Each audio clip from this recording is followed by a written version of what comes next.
Can I save you from rewriting the same sales page for the fifth friggin' time? Because at some point, it's not a copy problem, I promise. It's a business problem wearing your Google Doc blazer. A founder I worked with had written the same sales page 4 times in the last 8 months. I'm not talking about little tweaks, rewritten. New headline, new structure. Her testimonials moved up and down like they're doing the hokey pokey founder story at the top, pain points at the top. Here's what's changed opening, a new guarantee, a different price anchor for 3 minutes before she panicked and moved it back. 4 different versions of the same page, the same offer, the same price, the same general audience, the same conversion rate.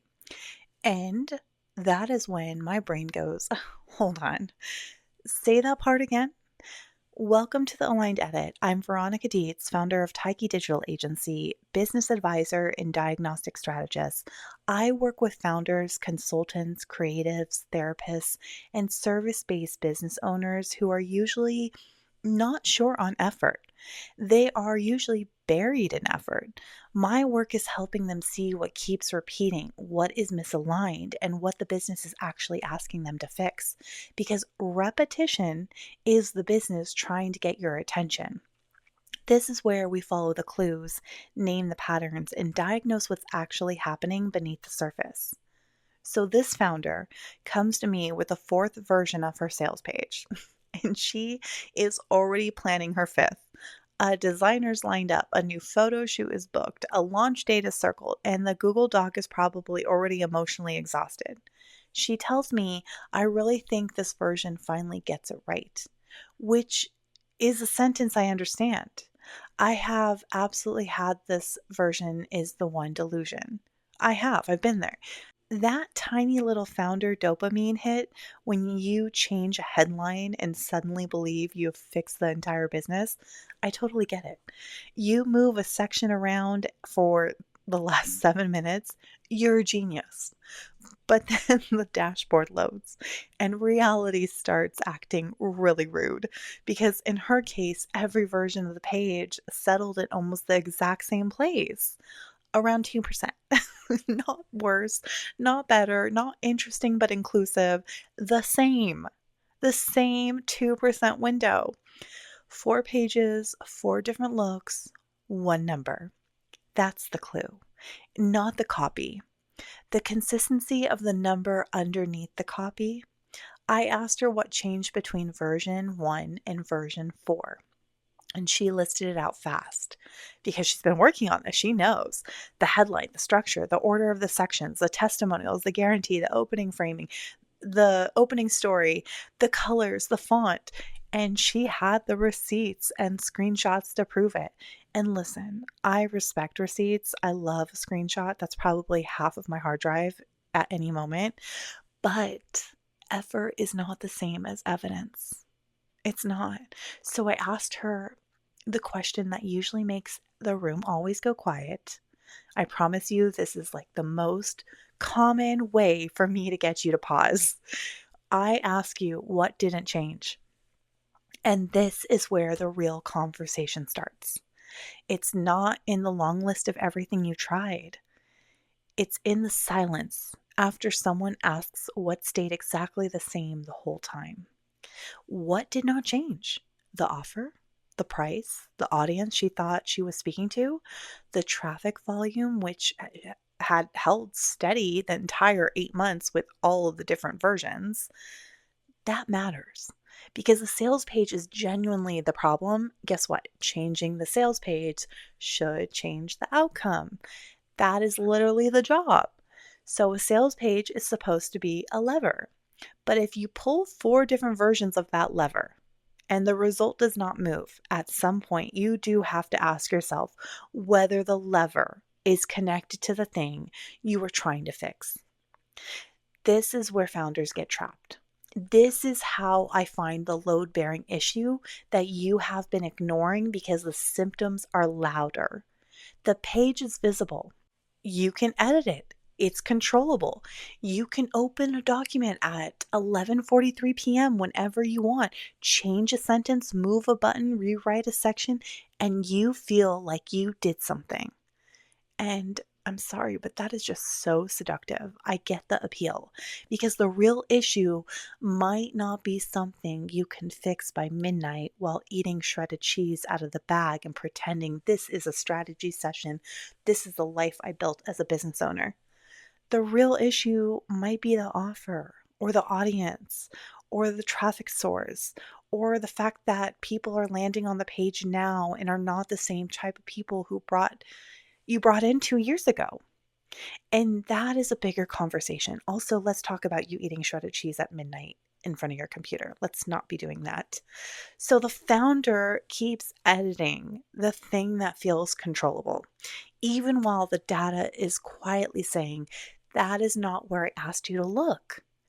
The data is screaming at you to look elsewhere. By the time we talked, this pattern had already cost her.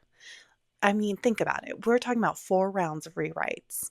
Her time, a copywriter's time, a designer paid twice, a launch calendar that kept sliding, a new photo shoot she probably did not need yet, 8 months of momentum lost to the belief that the next version would be the one, be the better one, be the final one.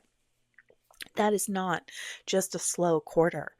That is a founder stuck in a reset loop. And it's a very common loop for founders to be in. That's the hard part. The loop feels so productive. That is why it's so dangerous. You are busy, you are working, you are making improvements, you are doing the responsible founder thing, but the number underneath it never moves. We have to be honest. Activity is not always traction. Sometimes it's just a very well designed avoidance pattern. Now, I want to be careful here because sales pages can absolutely be the problem. I promise you, I've seen your page. We should talk. And I've worked with another founder whose page really was the issue because his traffic was decent.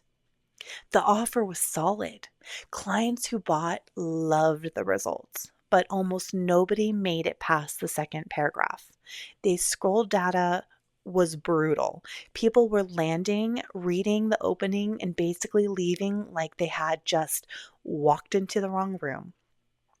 That is a page problem. The page was not explaining the offer clearly enough before people lost interest. So she rewrote the opening. Not the whole business, not the entire offer, not a spiritual rebrand with a new font and a candle. The opening.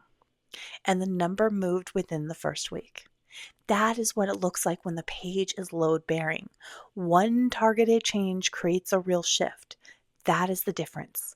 A connected lever moves something. An unconnected lever is keeping you busy. So when I see 4 rewrites and the same number underneath all 4, I'm not starting with, let's make the headline punchier. Let's get better CTA buttons. I'm starting with, what are we assuming?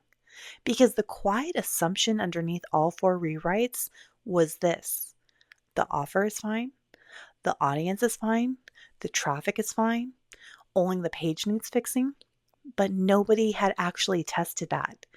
They had just carried the assumption forward from version to version because it felt easier than asking the bigger question.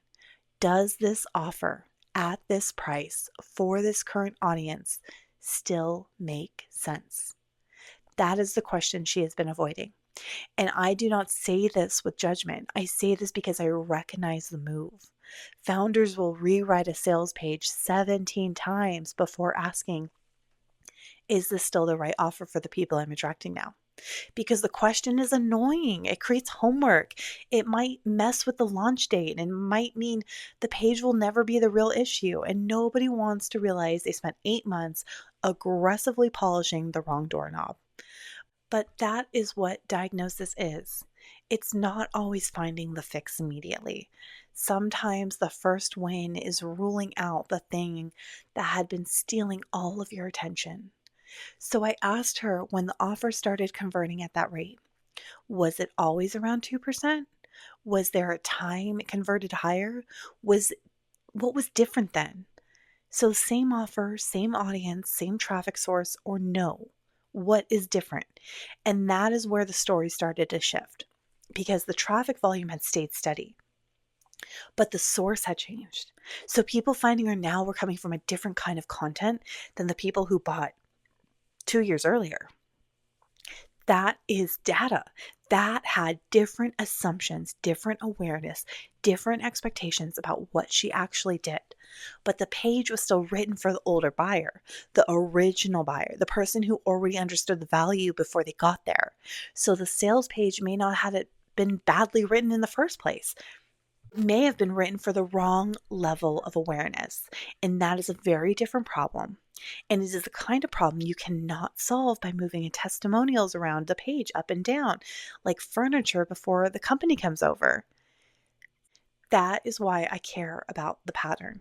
4 rewrites did not move the number. So the next question is not, what else can we rewrite? Let's get clear on this offer and who we're talking to. No. The next question is, what stayed the same underneath every version? The offer stayed the same. The assumption about the audience stayed the same. The belief that the page was the problem stayed the same. And the number stayed the same. That is the read. The business was not saying, try a better headline. No, the business was saying, you keep changing the wrapper, but nobody has checked whether the promise still matches the person reading it. That is a different conversation. And I promise you, I know it's less fun than a rewrite. A rewrite gives you a deliverable, a survey gives you the answers you may not like. A traffic audit gives you data you have to actually deal with.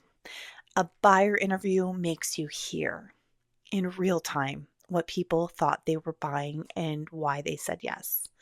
Those are not as cute, not as fun, not as magical to embrace. They don't feel like launch magic, but they usually tell the truth faster than a 5th version of the same page.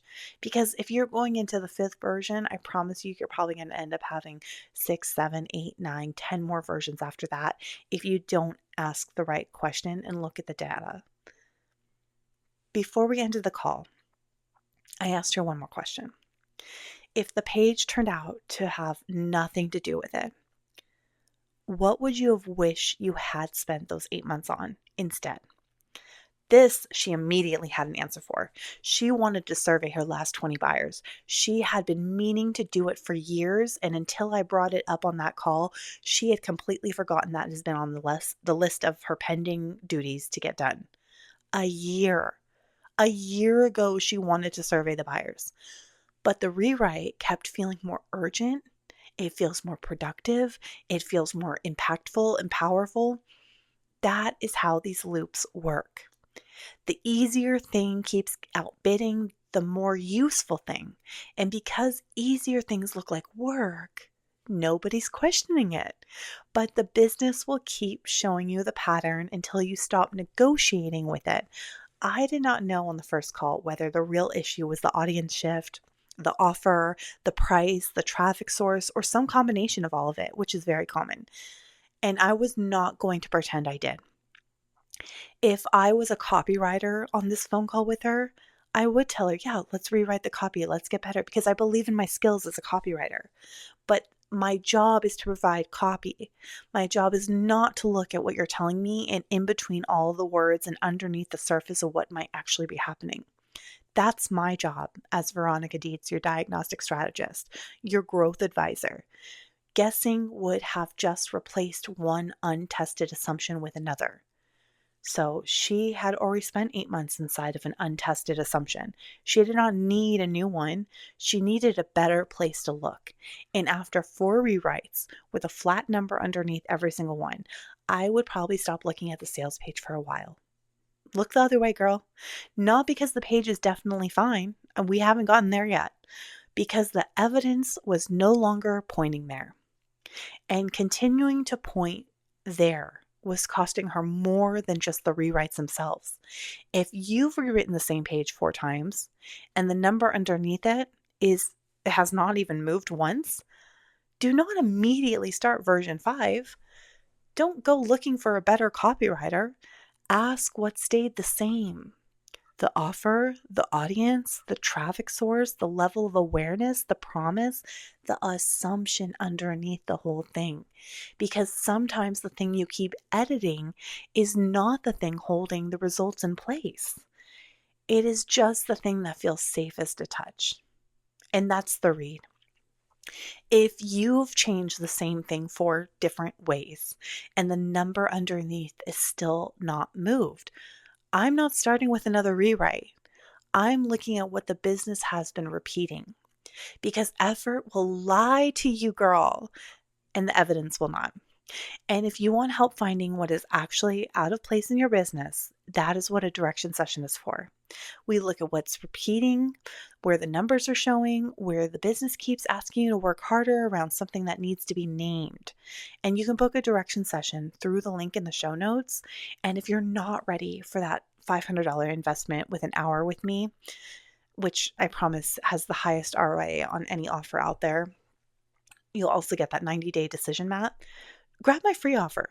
It's your own DIY version of a direction session. It's called Why This Feels Off.